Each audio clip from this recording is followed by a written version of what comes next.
So, what are we going to talk about today? We're going to talk about manga. You mean Japanimation in Word format? God, Rob. No, we're going to talk about manga you may have missed, but should be reading. I'll just wait for it to come out on Crunchyroll.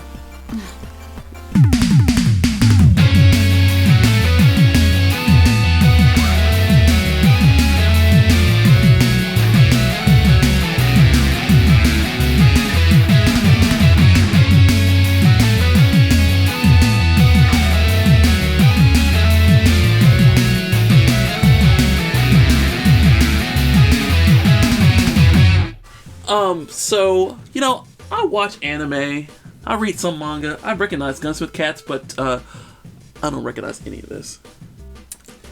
I recognize What's Michael from way back in the day. What are we doing today? All right, Tina, what are we doing? We're going to do lesser known manga. What is it? Lesser known manga?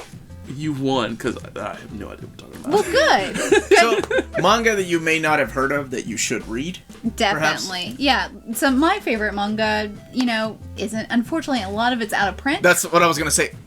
Unless it's out of print, then that kind of is always the case most of the time with these things. Right. And it's we all know about Naruto. We know about One Piece. You know, we know the bigger names. That a lot of the bigger names have anime. So What's Michael? What's Michael? What's Michael? What is Michael? Michael is a cat.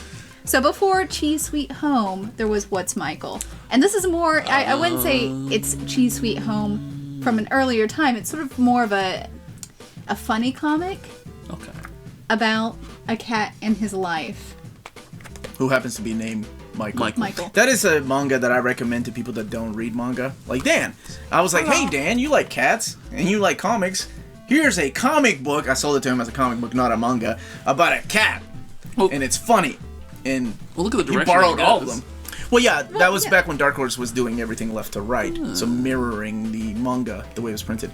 But yeah, I really like that one too. I think I let you borrow those too, didn't I? You did. So I was like, hey, you like cats? And I knew you like manga. That's my pitch, man. If you like cats, And you like manga. And you like manga, What's Michael is for you. There's short stories about the cat mafia, and they all get distracted. Like they're talking about a hit, like let's go kill this guy, and then they see like a fly, and they all get distracted, right? And they'll start swatting at it. It's really, really funny, and it's a more of a lighthearted take on things. I tend to like a lot of shoujo, so a lot of you guys probably haven't read. You've probably read. No, you haven't. Okay, so Kamikaze Kaito Jin. It's I think from the 90s. It's got a 90s feel to it. Right. That was done by CMX. That was DC's manga print when they had the rights to some manga. They were doing that, and like Tenjo Tenge and Gone at the time. But yeah, they had a short-lived. DC was publishing some manga under the CMX label. This is basically the reincarnation of Jean of Arc. And she has, spoilers, she has sort of like a guardian angel that you find out isn't quite the guardian angel. So it deals a lot with angel themes or angelic themes and demon themes. So she's kind of the anti-hero, or she's actually the hero, and then you have your anti-hero. And they're supposed to be bad, she's supposed to be good, but it kind of gets flipped on its head. I'm going to talk about Akira Toriyama's Dragon Ball. No. Chala. Close. Dr. Slump. Not Dr. Slump, but Dragon Ball. Sandland. This happened to be written and drawn after Dragon Ball because he had enough of drawing silly looking characters. No. There wasn't a Dragon Quest game for him to do. So this is one volume, self-contained, okay, and it's about how in an apocalyptic future there's like small water supplies, and pretty much this guy Rao is tired. On Mad Max? Yeah. This is like Mad Max, because it is really one ride of like fighting dragons and trying to find this lake of water, and he for some reason tries to get the help of Lucifer, right? Of course, because where else do you go for Mr. help? Satan. So Lucifer's like, nah, I'm busy, but you can take. And his name is Beelzebub, which is the Japanese like Beelzebub.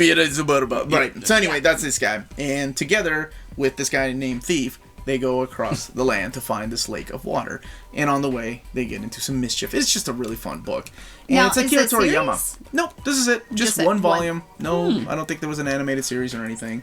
And it's like I said, it's one of the lesser known ones because it's just because it's not Dragon Ball. But I mean, most people that have read Dragon Ball have also read Dr. Slump. And this one just kind of flew under the radar. It's done by Viz, and it's still in print, so I definitely recommend checking it out. Let me start with something a little bit newer. It's another shoujo, guys. So it's... I feel like you have a theme. Pretty boys and young girls falling in love. I do have Shonen, a type. shoujo. Yeah, I do sort of have a type. If it contains a yokai, I'm really into it. It starts out with this young protagonist. She's leaving her house. She's basically left her house, been kicked out of her house because her dad owes a lot of debts. So she has to find a new house. And just so happens she meets a stranger because this is Japan and sending a kid out on their own is okay. Yeah, that's yeah, okay. you know, it's totally legit. Cute. Basically, she kind of gets tricked into becoming a shrine god. So she goes to the shrine and finds a very angry fox spirit there.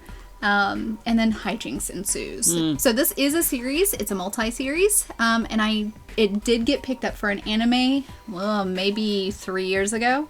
I'm getting a lot of Inuyasha vibes though. Yeah, you know, white. Well, he's a dog. This one's a fox. So there's a little bit of a difference there.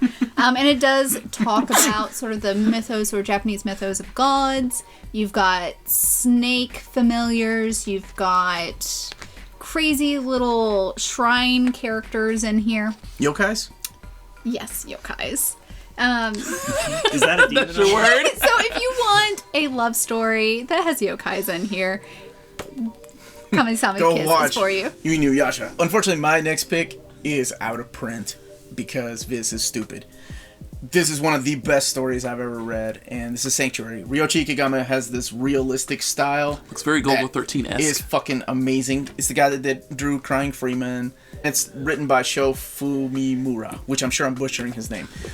But anyway, the reason I like this is because it's about these two kids that survived the Cambodian killing fields, right? Oh, wow, Hojo and Asami. And they make a deal that they are going to take over Japan. One through the Yakuza, and the other one by running the political parties. And they play a game of rock, paper, scissors to decide who goes which way. And because at first as you're reading this, you're like, oh man, this is fucked up. Like, you know, the Yakuza, and then you see like the political side of Japan, and then you see them meet, and you find out that they're friends. And that's their whole game, is like, we're going to take over the entire country, and we're going to like destroy it from the inside out. All the corruptness and all that stuff. And there's so many badass characters, because I mean, it's the Yakuza. And it's just really awesome, and I really loved it. And it has a really teary kind of ending that I did cry a little bit, but if you can find it, you need to check it out. And Ryoichi Ikegami is one of my favorite manga artists. I love his artwork. Like I said, it's a very realistic style, and some amazing, like, boner-inducing sex scenes. Is that a way to describe that, Dan? How else would you describe a hot sex scene? Seriously, are we gonna keep this? Okay. Speaking of boner-inducing, I've got another kind of, I think they slated it as a shoujo on this one, but it's not, kind of a girl's love. So this is a little bit older. It's Kokowa Greenwood, or Here is Greenwood, which is sort of your funny hijinks. I always say that hijinks story about a kid who once again is basically kind of leaving his household because his older brother married the girl that he liked. Oh. Okay. Yeah, you kind of have that going on, which was very popular in the 80s and 90s. So this is very reminiscent for me of the 90s, but I think it was done in 1987. So he gets sent to a boarding school, or he goes to a boarding school, but he has an accident on the way there. So basically he takes a month off of school, comes in, doesn't know what the heck is going on, and his roommates are a bunch of characters. They're all guys, but he does not obviously look like a guy. He's a girl. So they play a very bad joke on him at first, basically trying to get him to, oh, it's a girl, and she's rooming here, and it's hilarious. Wacky hijinks ensue. Understand. Shoujo. Keep it going. speaking of shoujo, For shoujo stories. That's not even subtle. Let me read what it says at the top. Japanese comics from a uniquely female perspective. but it's not just girl stuff anymore. Because let me tell you something. I fucking love this book. That's why I'm holding it up. So if you can find Even though it contains Shonen Ai in there. Okay, so shut up. So, if you can find it, buy it and read it. So because it has this, remember we talked about They Were 11 during our anime episodes. This has the They Were 11 story in here. It also has Promise, it has The Changeling, and Since You've Been Gone, which is one of my favorite ones, and I'll talk about that one. And that's the story of a guy having an affair on his wife, and he's like, he feels guilty, of course, and because this other woman lives in another city, and there's a giant earthquake, and he's like, oh, well, this is a good sign that I have to end this relationship with you, side chick, so goodbye, and I'm not going to tell you what happens because it is a really good story. Please Save My Earth. Unfortunately, I believe this is out of print now. It is a reincarnation story. So basically, a bunch of aliens get posted on the moon to watch Earth and observe humanity. But they come down with a bad virus and they die. And I can go ahead and tell you, the reincarnations are actually what this main book is about, and the reincarnations basically slowly getting bits of pieces of their memories from when they were on the moon and what went down, because it does influence their current life on what's going on, relationships, and hang-ups from their prior life. The reincarnation parts really threw me off. I thought that was a really cool little Mechanic. Yeah, a mechanic that they used within the book, but because I thought I had figured out who was who, and then within it you're like, oh, damn. They totally throw a quick one at you because they kind of look like certain characters from the moon, from the alien race, but it kind of gets switched around on who's who. Plus, it seems lighthearted, but it's really not. It's one of the characters is trying to destroy the moon, or the moon base, because of what went on in their past life. So No Longer Human, unfortunately, this is another one that's out of print. It is a psychological, like ride of this kid who thinks he's above all humans, and he just goes through the depression state, and it hits really close to home, like, if you've ever suffered from depression or anything like that, and just the self-destruction that he goes through in each moment, different periods of his life. So you start off with and it's based on a novel that was like a journal by Osamu Dazai, but this is the manga, and it follows the story of Yozo Oba. So yeah, he believes he's above all humans, and he thinks he's got it all figured out. Like, maybe you can relate to it because we've all been that age, and then you see him kind of self-destruct. And I can't give it away because, like I said, it's a really good deep read. So I don't know if you guys have ever heard of Mushishi? No. They turned it into an anime. And the books are awesome. The books are awesome. The art style is a little bit different. Like, it's a little bit more sketchy for me from what I normally read. It follows sort of like the turn of the century Japan, last century, where moderns kind of come into contact with the old world. So they're in transition. And it's about this guy, and it's not quite yokai, but there's these little spirits that live basically in things or around us that we don't see. Mushishis. But there's a few people who can see the mushi. So he's a mushishi, I think, not quite a hunter. I forget the name of what exactly he does, but he goes around because these mushi can get in people and infect people, and even though they're not trying to specifically harm people, they can cause great harm. So it's sort of like a Japanese folk medicine. So it kind of shows him going around and curing people or helping people. And a lot of these stories don't have happy endings. They're kind of bittersweet and sad, but they're great. It kind of delves into humanity and ultimately how we act in certain situations. Cool. I love stories like that they're self-contained, and They're it's more about self-contained the people stories. that he runs into. Kind of, I guess, in the same sense like Hell Girl or Right. things like that. So my final pick is, unfortunately, the hard one to find, and it is Twin Speaka. This is my copy, my advanced reading copy for a review that I It's kept not for sale. right. So unfortunately, Vertical Comics were losing money printing these. So they were doing us a favor by finishing out the set. And it's pretty much about a group of high school students that are trying to make it into the space program to become astronauts, and only one of them can get to do it. And it's really a slice of life, is what it is. There's some sad moments. The protagonist lost her mother at a young age. There's some awesome little, I guess, sci-fi and fantasy elements thrown in too. Like, there's a guy, like she sees a guy and talks to him. His name is Mr. Lion. It's a guy he just wears a giant lion mask, a head.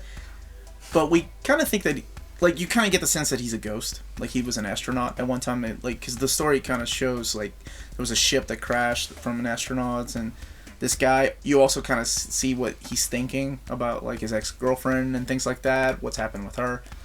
But no, this book made me cry. I love this book. And the author, Ko Yaginuma, poured his heart and soul into this. And it's really his magnum opus. Like, at the end, like, he gives this whole, like, his whole explanation on why he did this, why he kept going, and he hopes someone out there enjoyed it. And I really did. It was fucking awesome. And I wish they would reprint this.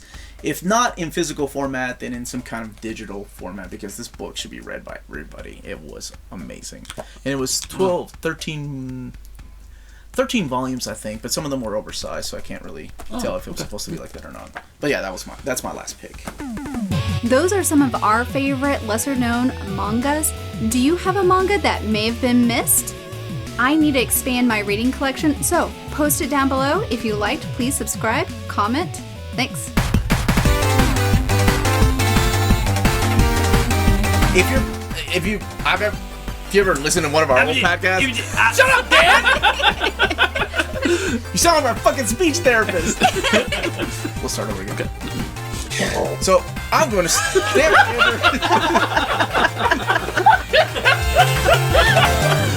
All right.